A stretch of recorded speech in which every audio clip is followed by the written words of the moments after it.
Hello everyone and welcome back to another video from Wake&Tech. In this video, I'm going to show you how to download the Polka wallet application on your smartphone.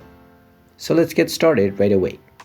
First of all, open up the Google Play Store on your Android device and then tap on the search box and simply search for Polka wallet. Now once you find the wallet, go ahead and tap on it and you will see the install button.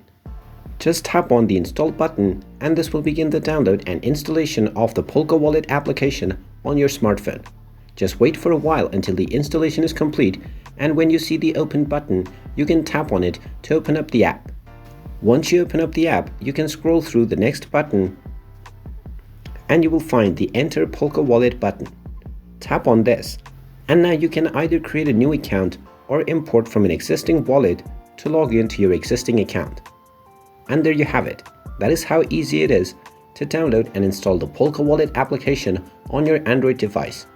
If you find this video helpful, make sure you hit that like button and subscribe to our channel if you haven't done so already. Also ring that notification bell to never miss another update from us. Thank you for watching and I will see you again in the next video.